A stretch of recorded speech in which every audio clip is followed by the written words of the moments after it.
Assalamualaikum warahmatullahi wabarakatuh. Saya Nafita Zahra dari PGMI 3 semester 7. Di sini saya akan memaparkan judul dari kelompok 9, perkembangan pers di Indonesia.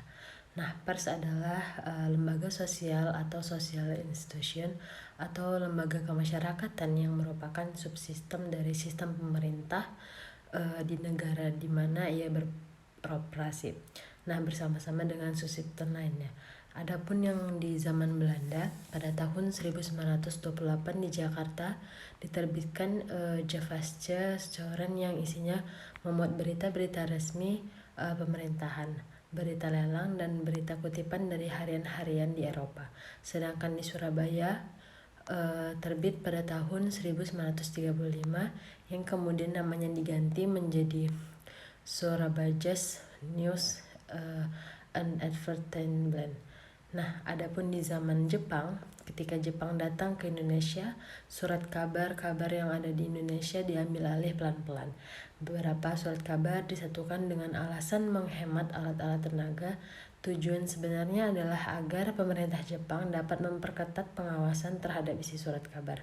Kantor berita Antara pun diambil alih dan diteruskan oleh kantor berita Yashima dan selanjutnya berada di bawah pusat pemerintahan Jepang yakni Domei. Nah, pers pada masa revolusi, pada masa ini pers sering disebut sebagai pers perjuangan.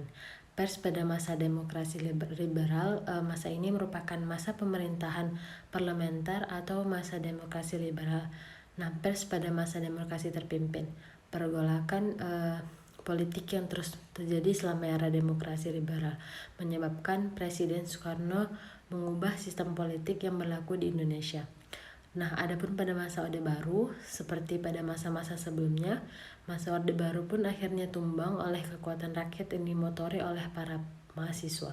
Salah satu tuntunan mahasiswa rakyat wali adanya kebebasan berserikat dan berkumpul mengeluarkan pendapat dengan lisan dan tulisan yang berarti adanya jaminan kebebasan pers.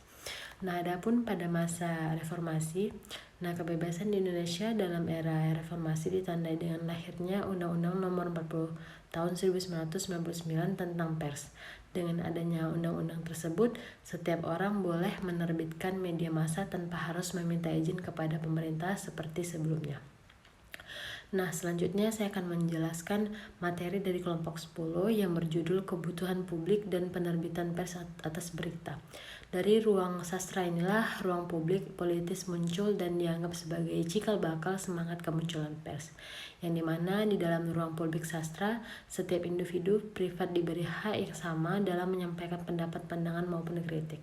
Adapun persaingan media massa cetak dan elektronik atas materi berita pers mempunyai peran kebangsaan yang tidaklah kecil untuk mencerdaskan bangsa seperti yang diamanatkan oleh konstitusi. Pers perlu didukung penuh perjuangan pers untuk menciptakan pers yang bebas, profesional, dan sejahtera. Nah, adapun teknik-teknik reportase mendalam dan keunggulannya. Yang pertama, riset mendalam. Yang kedua, tentukan angle menarik dan penting. Yang ketiga, buat daftar pertanyaan. Yang keempat, minta narasumber tidak bicara terlalu cepat. Nah, yang kelima, tanyakan jika ada yang belum jelas, dan yang terakhir adalah klarifikasi. Nah, mungkin sekian yang dapat saya sampaikan. Assalamualaikum warahmatullahi wabarakatuh.